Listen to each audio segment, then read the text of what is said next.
evening and welcome to QI, where tonight's theme is killers, and our keen knologists, look it up, are the menacing Jason Manford, the merciless Sandy Toksvig, the murderous Trevor Noah, and the mostly harmless Alan Davies. So, let's hear their homicidal death knells. Sandy goes... just once. Jason goes... Trevor goes... and Alan goes... Killing me softly. Killing me softly. Well, it was common in the Second World War, death by flak. So, name the world's second best hunter. I mean, human beings must be the first, surely. We get rid of entire species without any trouble at all. Which one is that? Do you recognise him? Hemingway. Hemingway, that's Hemingway, who was mad on hunting. And man is indeed the most efficient. We wipe out whole species. Yes. So who's second? Sharks. Killer whale. I would skip... Killer whale is the right answer. Very good. He got it in his name. That's how successful he is. He even called himself a killer. He's even got the word killer in his name, you're right. And the point about the killer whale is, firstly, that they're misnamed, that it was the Spanish name for them, which we misinterpreted as killer whale. They're actually whale killers. They kill whales. Oh. I've seen a documentary where they pursued a mother and a baby... Grey whale. for hundreds of miles. Up the coast of California, probably. 2 or 3 of them. And eventually they get too tired to fend them off, and then they eat the baby whale. I know, the point is they act in packs. And they're not whales. They're people. Yeah. Can you tell from almost from the arcing leap that he's making? Dolphins. It's a dolphin. They're Dolphin. dolphins. Yeah. They're dolphins that really, really are very intelligent, and they have an amazing way of attacking their prey. And apart from whales, they're particularly fond of a juicy... Seals, they eat. Yeah, they love their seals. But what's so impressive is the technique they use, and Well, also how they... they beach themselves, don't they? They actually... That's one way, is they actually get them on land, yeah. But there's an even more impressive way, which is they try and tilt the little ice flow that the seals will be knock on. them off. Knock them off. And if the ice flow's too big, they line up in a row with a leader who sort of blows a signal. The young ones watch. And they sort of check that the young ones are watching, so they learn the technique. And then line abreast, they charge the ice flow, creating a bow wave, which goes over the ice flow, so the seal falls off. We can show you that. But here they are. There's the line of them. And there's the wave is going to go right over the... Woof! Oh. Knock the poor thing off. Oh. But it's very cunning. And sad. And sad, it's true. Clever. But damn, it's clever. Another smart move that was observed in 2005 by... What's the other word for a killer whale? I'm sure you know. Orca. Yeah, a group was found, or at least a single orca was seen, regurgitating into the sea. And herrings then flocked down to eat the puke. And, sorry, did I say herrings? I meant herring gulls. You know, and I come from the land of the herring, and I'd lost myself in this story. Yeah, these birds swooped down onto the puke and started to eat it, and it then ate the birds. So it was a clever strategy. Bait. Yeah, it was bait. It created its own bait by throwing up. And then other orcas were seen to imitate it. And it had never been observed before, and that's what's so dolphin-like about them. They learn new behaviours and transmit them. Do you think he discovered it by accident? He'd had a bit of a night on the sauce. And... Yes, probably. Oh, hello, the gulls are coming. Almost certainly, that's Probably quite eating right. a dodgy prawn. Yeah. Yes. One of the worst things about being sea life. Yes. It's constantly eating seafood all the time. You don't have a vegetarian option. And also, as you rightly said, they do attack on land. That's to say, they come precariously close to beaching themselves. They're always in disguise, then, aren't they? They wear hats and stuff. They look like lifeguards. 2 of them stand on each other's shoulders with a long We can coat. see them doing it, actually. We've got a little bit of footage of the attack of the orca on the poor old... the seals think we're safe now. Oh, no. Oh. But oh. Well, it's in there somewhere. Oh, there we go. You should voice over more wildlife documentaries. That one got away. Bizarrely enough, I did voice over one called Ocean Giants, which was about dolphins and whales. Yeah, precisely. But fortunately, it wasn't quite such a vague script. I did a show for BBC called Walk on the Wild Side. Oh, yes, I did And one of those. you played a panda, I think. It was overeating or something. And we also had Sir Tom Jones do one. And everyone, like yourself, we just sent them the script, and, you know, it takes 2 minutes just to record it and send it back in. And Tom Jones, he just got a phone call one day in the studio, and he said, I've been sent this script, you want me to play a lion? I was like, yeah, that's right. He went, I don't really like lions. I was like, what? And I said, well, we're recording tomorrow. I said, is there any animal you prefer? He went, I'm a big fan of the penguin. And I had like 24 hours to write a penguin sketch. And, Did it sing, Penguin? Did you get it to sing? no, it was just it was a penguin. Finish with it. Well, there you are, killer whales. They're not whales, but they are killers. Now, how can a bottle of whiskey save your life? Oh, Well, in a fight, I'm assuming. Is it the bottle or the contents? It's the contents. Ingestion of whiskey. Well, if you suffer trauma and you've got ethanol in your system, presumably you're going to be better off. Presumably Shut up! How did you know that? because I've had a lot of trauma while drunk.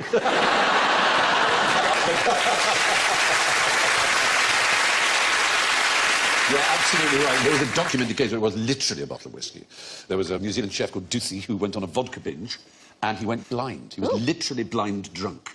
They think it was because he was on diabetic medication and that this basically turned it all into formaldehyde, which can cause blindness, as well as preserving you very nicely. And the usual thing is to put someone on an ethanol drip. They didn't have any medical ethanol in this particular hospital, but they did have an offie, so they went and got a bottle of Johnny Walker Black Label, and they put him on a drip, and 5 days later he woke up with sight fully restored. Wow. On a whiskey drip. It was a whiskey drip, literally a bottle of whiskey. Sounds like a good name for a pub, doesn't it? I Whiskey drip. think it's effective, but if you have an accident or a serious injury and you're drunk at the time, you're probably more likely to recover than if you are... Shut up again! Isn't that Do you because just sneak into my dressing rooms and look at my cards? I know this. I wrote a play, which is a lot about soldiers and how they deal with things. And some of the soldiers who were intoxicated at the time of the battle did better. They recovered better. Well, you're absolutely right. Did you know this? I always knew about the ragdoll effect. If you have the alcohol, and then if you fall or if you're in a car accident, because you don't brace, then Yeah. it's the same as a baby. If you drop babies, they're fine. They just... So if you're drunk, that's why you recover quicker, because you just don't brace, and then it just goes through you. And you'll probably end up in more situations where you're likely to get hurt. That is You true. get because- other injuries. You get other DRIs, don't you? Drink-related injuries. DRIs. I like the fact you know that. That's a bit I've got Mr. Davis presenting with a DRI again. My friend had a great DRI where he managed to get home against all odds and then fell asleep against the radiator. Quite a nasty burn on his arm he had. There was like a practical joke that kids did when I was growing up, which was to fill a ball, a football, up with cement, for example, you know, from somebody's garden. Oh, wow. You fill a football and leave it outside a pub, and drunk men cannot resist. Jesus! They just can't resist a football. I've got this one, Dave! That is It's a hell of a practical joke, You but put a it's... goalpost on the wall. Well, this is extraordinary. All I have to do is fill in the dots here. It was Lee Friedman of the University of Illinois at Chicago who spent 14 years examining this effect. He analysed the blood alcohol of 190,000 trauma patients. He found that with the exception of burns, death rates from all types of traumatic injury fell as blood alcohol levels rose. Which is extraordinary, isn't it? 190,000 seems like an enormous It's a big number of- cohort, as they would say, isn't it? Exactly, which makes it quite a respected study. Amongst the extremely drunk, mortality rates were cut by nearly 50%. Gunshot and stab victims, however, showed the greatest benefit, which wouldn't be the ragdoll effect, I don't suppose. There's some kind of anaesthetic element to it. There is the anaesthetic element as well, which I suppose makes you behave less dramatically in a way Yes, that you do. increases blood I'm flow. bleeding. You just think, it's sort of- You think, oh, look at that. Oh, no.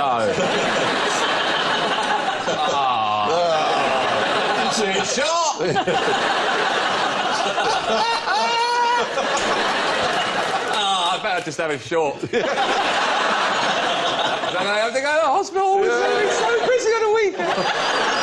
One more Jaeger bomb couldn't do anything. What is it going to wait? Come on, let's go to the hospital. They got a bar there. Have a bar there.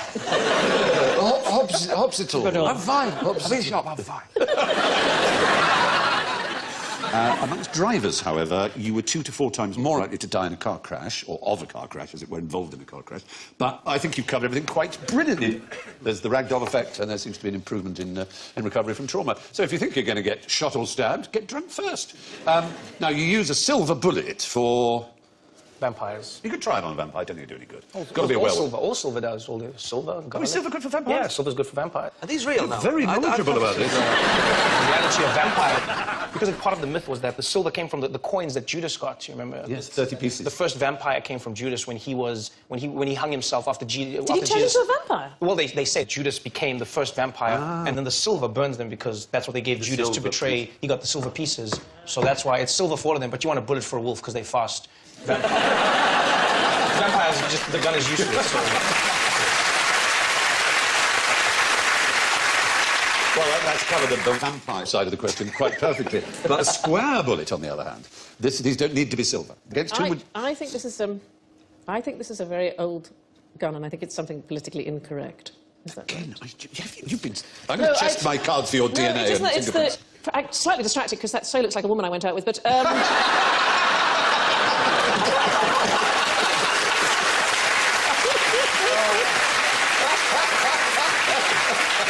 Every morning I'd say the word orthodontist. I don't think any man would ask for oral sex from that particular weapon. I think that would be a risk. Yeah. You're right, it was designed in the early part of the 18th century, back I in think it was to kill 1718. Turks, but most specifically Muslims, I think. And the square bullet was to, I think, show them how great Christianity was. I think that was the kind of plan behind the square bullet. It was a specific gun. It was called the Puckle gun. Puckle gun, James Puckle. James Puckle invented it in 1718, and his idea was that you used the round bullets for Christians, and the square bullets were for the Ottoman Turks. That's a good idea, the square bullet, because if you drop one, it won't roll away. There is, however, a bad side to it. You can't rifle a square bullet, and it's the rifling that gives it accuracy through the air. Oh, so they're a bit it rubbish, makes the it square bullets. spin and go fast. Yeah, it would just go wobble, wobble, wobble, wobble. So if you were a Turk or a Muslim, you'd be encouraging the square bullet. Actually, you would. I think you should definitely use the square ones on Yes, us. exactly. It was supposed to show the benefits of Christianity. In fact, it showed the further deficiency of James Puckle's ideas of aerodynamics and rifling. You might hit a Christian. He might accidentally hit a Christian.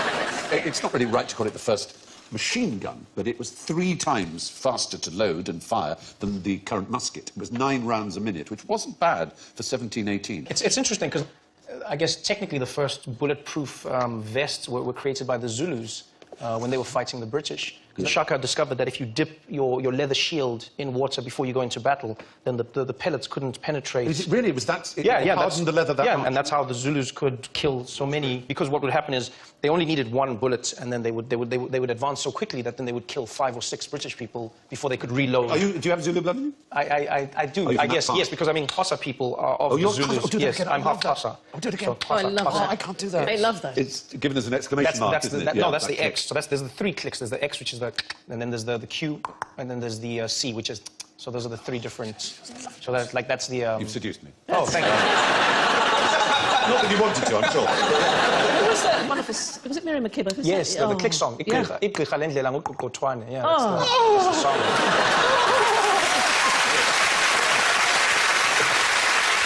Yeah, so the Xhosas were technically they were basically pacifists of the Zulus. They were you know they were chased out. They separated from the tribe, so they Right. weren't as like the Zulus The were really very our proud. martial, In terms of military, they are our pride and joy. They are. But the Assegais... Yeah, everything they did was revolutionary. Just like the first they were the first ones with the shortened spear. So Shaka invented a spear that was quicker to stab with and not as cumbersome to Right, like to a little lug around. javelin, Yes.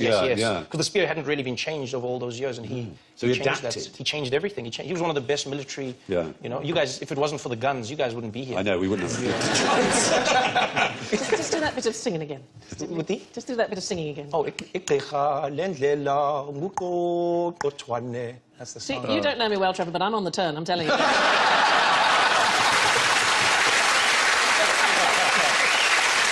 You only got Jason and Alan left to seduce, Trevor. I have to say... He's a cracking fella. We're all... Well, there you go. That's your man Puckle. And again, well done, Sandy. Knowledge, just amazing. Now, here's a killer question for you, Alan. We're both actors. Why are we so grotesquely overpaid? Market forces. We're not in charge of the distribution of wealth. Any excuse we can think of. Well, what profession within the film industry might think that they're responsible entirely for the way an actor conveys... Screenwriters? The screenwriter certainly has a lot, as far as the story is concerned, but they can't control, as it were, what an audience reads into an actor's eyes. So the Cameraman? The editor. In a way, the editor, yeah. And in 1919, when cinema was being born, there was a filmmaker called Lev Kuleshov, and he proposed putting together a film in which you saw an actor looking at things, and you noticed that the audience read into the actor different emotions according to what they're looking at.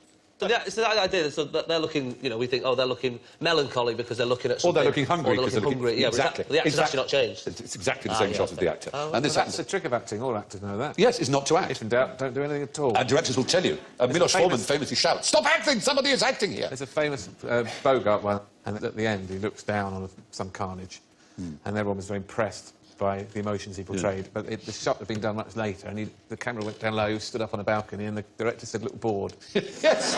And it works like that. They cut it in. It's extraordinary how that is. It's the effect, it's the timing of the story, it's what the actor seems to be looking at, and it's the audience that does the work. They read the emotion into the face. Oh, we've actually cut our own together. So you can see here What's this emotion? Confusion. Oh, he's looking hard at something. Can you believe it's true? Oh, no. Arsenal have lost again. What a beautiful bike.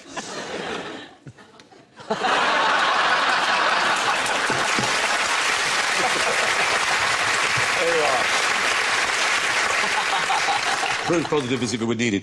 Anyway, thanks to the Kuleshov effect, good acting, maybe just good editing. Now, Alan, be honest, have you ever enjoyed a shower in chocolate sauce? Is this a euphemism? It emphatically is not. And everybody's to put away those thoughts. No, I've put my hand in a chocolate fountain. We are almost certain you have enjoyed a shower in chocolate sauce. Oh. Oh, hello. I was so drunk, Sandy. And I suspect that most of you have, not necessarily all of you. So it sounds a niche area of interest, certainly. Well, let's think of films that have got showers in them. And Psycho. Yeah. that's it. Did you enjoy it? Yeah, it was a good film. Yeah. And the shower scene is the pivotal now. scene. Oh, I think because I know it's what black you're and gonna white. say. It's That's black and right, white. The yeah. water doesn't read on film. The blood- water no, does. it's the blood. The blood blood. is... It Yeah. was a chocolate sauce. Bosco that's chocolate. Bosco's chocolate sauce was used for the blood. And actually, talking as we were earlier of editing, one of the reasons it is the most famous scene possibly that Hitchcock directed, and one of the most famous scenes in all cinema, is that it contains 77 different camera angles and 50 cuts and lasts only 3 minutes. And I've done this. I've sat there counting the number of cuts in 3 minutes. Wow, you must get out, Stephen, Cineast. really. The films Sitting are... next to you at the cinema, be like, No, not in the cinema. who's got Rain Man with him? 50 cuts there! Stop the clock! When I was a kid in the States, we used to have ice cream with Bosco chocolate sauce on it. It's fair- And you it is- couldn't serve it without going, It was Oh, the so you all noise. knew? Yeah, so it was that's the right. noise. Have you seen Psycho? I have not, no. You see, your generation, you just don't go for the it's classics. great. Because it's black and white, you go... I'm waiting for it to come out on Twitter and then I'll...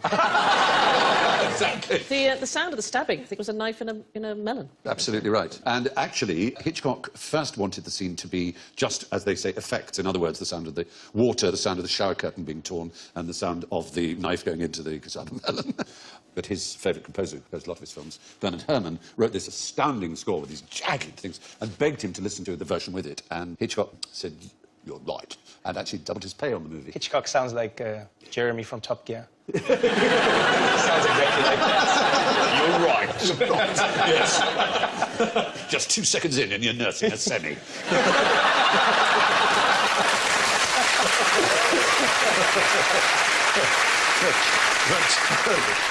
Everybody was against him making the film. He'd just made North by Northwest, one of his most lavish, colourful, beautiful, extraordinary thrillers, and he wanted to be known for a different kind of film because he was always experimenting, always trying different things. That film is so clever, Psycho, because you're with Janet Leigh all the way from the beginning. She hatches this plan, she's got this money, she's on the Steals run. 40 grand. You can't wait to see what's going to happen.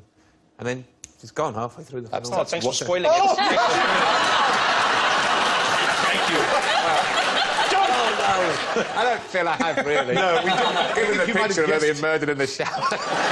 Do you remember the last shot of the pretty shower illegal. scene? Just to get really nerdy. What is it? Isn't it the eye and the... That's right. Her head's sideways down. It's all the shots are... There's no long shots, all mid-shots and mostly close-ups. And he was so concerned to get it right that there just wasn't time for her to get accustomed to these contact lenses that would give her dilated pupils, which freshly stabbed people have, apparently. And so that was the one inaccuracy he was rather annoyed with. But no one wanted to make the film. Paramount said no, they wouldn't make it. He said, all right, then I'll make it in black and white to be cheaper. And they said, no, it's not. He said, well, I'll use my TV crew. He used a TV crew to make it, not a film crew. And one of the most successful movies of all time. It was nominated for Best Picture, Oscar, you know, and... It's marvellous. worth seeing, Trevor, but not with Stephen. Just No. saying. Sorry. Danny will take you. I'll take Yeah, I did.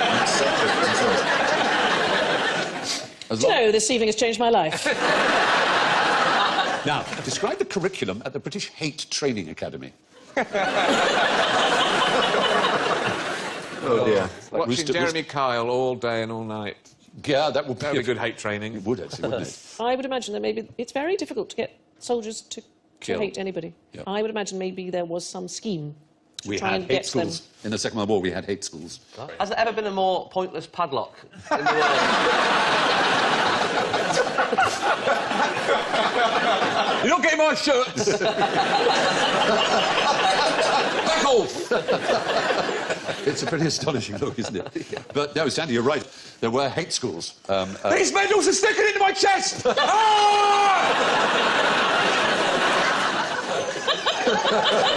Oh, God! All of them are pinning me in the chest! My hat is too small! Get me a new hat! What do you suppose the chances are of twins getting the same number of medals? It's a good point. Do you know, I've gone deaf in my left ear. Back to the serious and terrible fact, Yeah. is that in order, supposedly, to encourage British troops of the Second World War, we put them into rooms and showed them appalling atrocities. Rotting corpses, starving people. They were then taken to slaughterhouses where they watched sheep being killed and they were smeared with their blood. This and was common, though, wasn't it? Because they didn't they say to the Viet Cong that the US Marines ate babies? That kind Oh, of... it was certainly true that this black propaganda was given out. You know, in the First World War, the Germans raped nuns and all that. But this was actually being made to witness really awful things in order to get your blood up, was the idea. But when the papers and the public found out, there was an absolute uproar. No less a figure than the Bishop of St Albans said the attempt to inculcate hatred in the fighting forces and civilians is doing the devil's work. And General Sir Bernard Paget, who was Commander-in-Chief of the Home Forces, he agreed. He said that hate was foreign to British temperament. And we hate it. But it is a very serious issue. I think it was after the Second World War. They estimated only between 15 and 20% of anybody in any armed force had ever fired their gun. Yeah. Because mostly people don't want to, and if they do fire their gun, they tend to try and miss. Yes. And all of us know stories of people who've survived wars, and the one thing that absolutely tears them up is the fact that they've killed someone. And the closer you are to the actual kill, in other words, if you kill Absolutely. somebody with a bayonet rather than you shoot them at a distance, the more likely you are to suffer trauma. The more They trauma. very famously said the most gentlemanly fighters in the wars were the Air Forces, because they almost had an unspoken rule that they wouldn't shoot a plane that's already going down. And you wouldn't shoot a guy in a parachute either. You would, No, he's definitely. That down, was- he's out, so you no, wouldn't... Never do that. So that and if it was, was a good fight and you respected them and they were going down, they would do a little wingtip salute as they flew away from them, which is just... Yeah, that'd be like, oh, that's nice.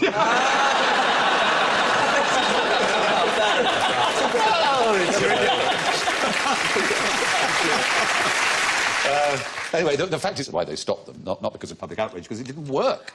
The effect it had on soldiers was it depressed them. It's interesting because the Germans, instead of, I guess, showing videos of the opposing side to get the soldiers desensitized, they famously made them kill their dogs. I don't know if you remember, not remember it like you were there, but I mean, if you remember the stories where they would say they would have a dog, a puppy to raise their whole lives, and then when they graduated from training, then the last assignment was to kill the dog, which you obviously have grown SS to. training, wasn't it? Yeah, that was the SS. That must be absolutely, that's unspeakably brutal to ask someone to shoot a puppy or a dog. Anyway, which is most dangerous? 1,000 bananas, Oh. half a litre of wine, 1.4 cigarettes, or 2 days in New York? You could fall on quite a lot of those banana peels. You All spiders inside. Yes, you could have a tarantula inside, yeah. But they're all quite dangerous, I suppose. They're all, in fact, we know that they're all equally dangerous. And how can we know that? Is there a scale of dangerousness? Was the banana cigarette New York scale that they generally use. That's the scale. Is it about toxins that you absorb or take in? Well, it is a professor from Stanford called Ronald Howard, as long as it's not the guy who was in Happy Days and directed Apollo 13. It was in 1968 he developed the micromort. And a micromort is a 1 in a million chance of death. So the higher the risk, the more micromorts, obviously. So if 1 million outings on a hang glider result in 8 deaths, then there's a fatal risk of 8 micromorts attached to hang gliding. So how many micromorts in a banana? Well, I'll tell you. If you take the normal background risk in the UK, it's actually 41.6 micromorts. So the chances of sudden death in Britain from leading a normal life are about 4 in 100,000. What, 4 people die unexpectedly from eating a banana? No, just that's background. This is just background. We're not come to the bananas Oh, yet. sorry, I'm overexcited. Yeah. Your ordinary risk Yes. of dying suddenly is 4 in 100,000. I've got it now. Right, but activities that raise the level of risk... Have you done suddenly? I died suddenly. There you are. Activities that raise the level of risk from 41.6 micromorts, which is the average risk we all share, by 1 micromort alone, are smoking 1.4 cigarettes yourself, living for 2 months with someone else who smokes, half a litre of wine... Not doing a wee when you really need one. 1,000 bananas is actually because they're radioactivity. They do contain a lot of potassium. They are faintly radioactive. Wow. Very faintly. 40 tablespoons of peanut butter. So, I'm still on the bananas. You have to...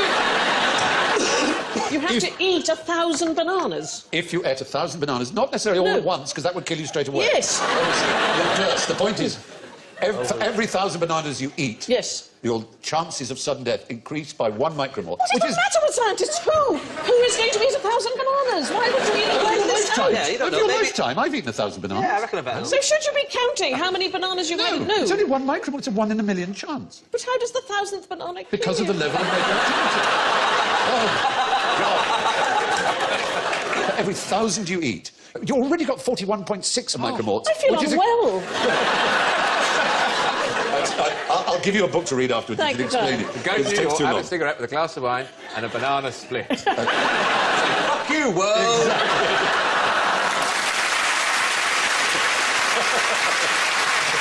All of these increase your...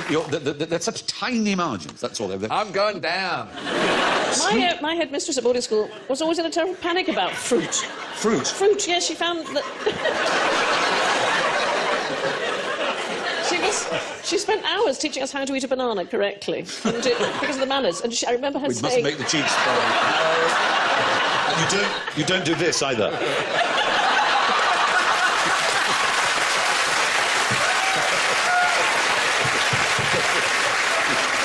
So she didn't like... She taught you how No, to she eat was very banana. worried, and I remember saying, because she'd spent a long time on bananas, and I said, well, how do you eat an orange? And she looked over the top of her glasses and said, no young woman should ever embark upon an orange. Wise words. Scuba diving adds 5 micromoles to background levels. Taking heroin adds 30. A night in hospital adds 75. Just one night in hospital. Wow. But giving birth raises the risk to 80 micromoles. So it's double the background. So if you're feeling ill, you're better off taking a bit of heroin than going to the hospital. Yes. You know that a night in hospital can be rather perilous. Obviously, I heard a myth. Is it a myth that heroin is the only thing in the world that cures a cold? I heard it's like a myth. I think the guy... It's from a guy trying to sell me some heroin. Yeah, In Manchester. yeah, like cures a cold. yeah. mate. Yeah, you called this little up. Do you know the Irish cure for a cold? My dad always used to say, what you do is you get into bed with a hat and a bottle of whiskey, and you put the hat on the end left bedpost, and then you drink until you can see it on the right. Absolutely superb. There's one man who's in micromoles we don't know, is Yasuhiro Kubo. And he's a Japanese skydiver who jumps out of a plane without a parachute and then collects it from a partner on the way down. And we don't know his micromole because he's still alive. And it may be that he'll do 4,000 jumps and then die. Be a good dumb show. You could see if you see them falling, and then he goes over to the boat against the parachute, and you see the bloke go, I knew there was something.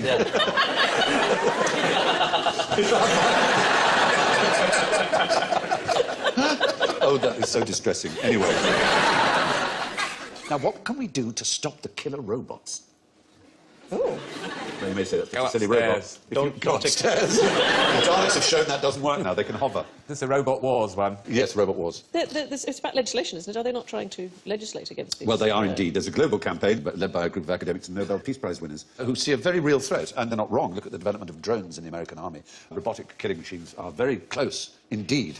And yet... And the drone, but the thing about the drone is that the drone has a human, as it were, in the loop. Yeah. But I think the thing with the idea with the killer robots is that there's no human That's the idea. in the loop. Yeah, it's Dr. Noel Sharkey, Professor of Computer Science at Sheffield, who was, in fact, the consultant on and appeared on Robot Wars. Do you remember that 90s TV show? Great.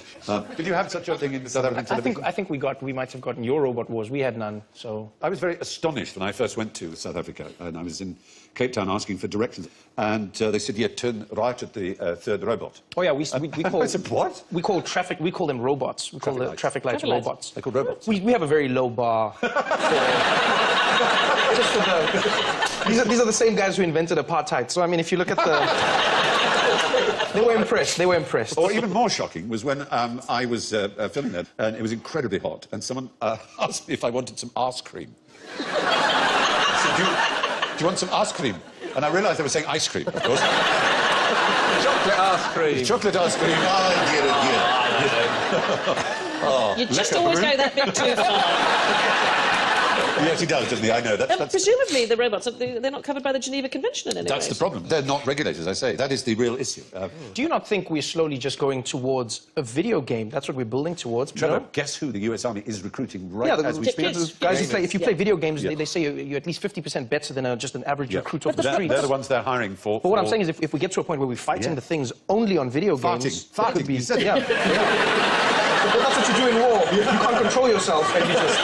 This is... I don't know how you fight, Stephen, but that's how we... Surely the really civil thing would be to not have fighting at all. You have Well, a game of That's just Twister. ridiculous. How do you settle things? So Vladimir Putin and yes, or Risk, even, or Scrabble. Lovely, lovely game. Vladimir Putin versus Obama, Obama at Scrabble at would be Twister. quite good. Anyway, killer robots don't exist yet, but now might be a good time to make sure they never do. So, here are some killers, but what do they prey on? I'll perhaps give you a clue, if you don't know. Its name? Seafood, that's a seal. It is, it's called the crab-eater seal. It is So the fish. Yes? Crab. Just get it out of the way. Just so we can all move on. I know what the real answer is. If we show you its teeth more close up, you might get a sense of it. It's pretty... Ooh. That's weird. Why would you have teeth like that? To be on a show like this. It's the sieve. It's like a baleen plate in a whale. It sieves out all the bigger things, so it actually just has, like a whale, krill. Krill. Krill. Yeah, just eats krill. And our next contender is... Oh, I say. Yes, So, that's called the Bagheera Kipling-eye spider. Does that ring a bell? They kill tigers, don't they? Well, Bagha is the Hindi for tiger, and Bagheera is... The Jungle Book. Is in the Jungle Book, and it's Is a it a panther. Panther. And hence the Kipling eye, so for some reason it's named after Rudyard Kipling. It and eats it's called bagel tarts. Lemon slices. Oh, the bagel tart. I could eat 5 of them, easy. Only do 5 in a pack, you know what I'm saying? You have probably no idea what we're talking about, poor Trevor. They've surely got Kipling cakes in South Africa. No, we don't. No? No. They're exceedingly good. But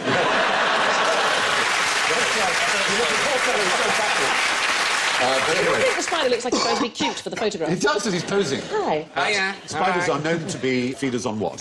Flies. Flies. They're known to be carnivorous. But this is the only vegetarian spider on Earth. Well, no wonder he's cute. Yeah, exactly. They actually go out of their way to avoid rather nasty-looking ants and hide around corners until they can get to their staple food, which is the buds of acacia trees. Oh. Acacia The very laughing thorny. stock of the spider community. You call yourself a spider, you're a disgrace. Yes. They occasionally, to be fair, will eat meat. It's a bit like, I don't know, the spectacled bear. If they've will had a be drink. known to eat, you know... They'll have a kebab on the way home. Yes. They can't resist it. We'd like Let's have a to kebab. see a great tit. Would you like to see a great tit? Always. There you go. There's a great tit. Oh, great. That's a good picture. It's a lovely lovely picture of a great picture. tit, isn't it? They mostly eat... Insects. Yes, caterpillars in particular. They're very fond of a good juicy caterpillar, which is, of course, part of a cycle of an insect. And in Hungary, something very astonishing has been observed with great tits. They eat goulash. They have been observed, possibly because of lack of caterpillars in Hungary. Eating chips. No, they've been it's rather gross, actually. They've been eating roosting bats. They've been eating the entire innards and brains and scooping out every part of a sleeping bat, which is really quite... That's a lovely story. It's, isn't it? It's quite a move for a great tit. And we come finally to this chap. Oh. Piranha. Is that It looks like a piranha. It's a distant relative, though he lives in a completely different part of the world. Lives in Papua New Guinea. And is known as a pacu fish, but has a nickname, which might give you a hint. The teeth it has designed to deal with its main food source, which is seeds and nuts, which fall down from trees above, which quite a lot of fish do. But if you happen to be swimming naked, as many a Papua New Guinean might, it fully deserves its nickname, the ball cutter fish. There are at least 2 recorded examples of people dying from castration. Wow. Does that Because count, of does that- that count as a background mort? Yes, that's definitely a Presumably you couldn't micromort. tell as the screams get higher and higher. Until they're beyond the range of human hearing. So they're pretty nasty. Wow. But what's the worst thing a swan can do to you? Now, you can famously break a child's arm. No, there's no recorded example ever. They have hollow bones, and the chances are they would break their own wings if they attempted to swipe hard on a human Oh, bone. I've been cautious of them. It was in primary school. They're aggressive. They'll chase after you, and I dare say, if anyone rings in and says, I know someone who claims their arm was broken, the chances are almost certain. The school liar. Well, not that they're with a school line. Well, you're running away and fell. They might want to fall on Yeah, over. broke your arm. Exactly. Where's that place where the swan goes and rings a bell? Fairyland. No. Somebody shouting the audience saying, Wells, isn't it? Wales in Somerset. In Wales and Somerset, there's a bell on the outside, and the swans have learnt to go and ring the bell, and then they get fed. They get fed. That's marvellous, little Pavlovian swans. And if you don't feed them, they break your arm. Yeah, absolutely right. I mean, you're absolutely wrong. Everyone else is marvellously right in all kinds of ways. So they are very aggressive. They can't break your arm, so they're... And now it's time for one of my knickknacks. Crikey, how did that get there?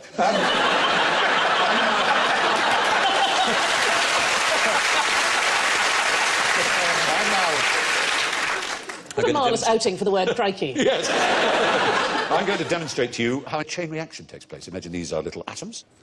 And what I have is a series of mousetraps used for, obviously, killing mice. Fortunately, no mice will be harmed in this experiment. All you will see is the spectacular sight of random and explosive chain reaction caused by one atom touching another, which are all... Ball number 16, the 8th appearance this year. Yes. So, are you ready? Yes. Here we go.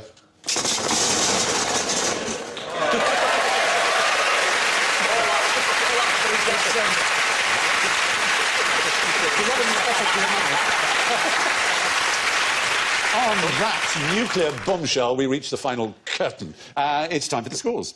And how fascinating they are. Way out in front, as you might imagine, with her astonishing knowledge, is Sandy Toksvig on 14 points. Points-wise, one of the greatest debuts of all time. Trevor Noah has +9. And in third place with -6, Jason Manford. Colour me astonished in last place, but with a deeply encouraging -28, Alan Davis. Thank you.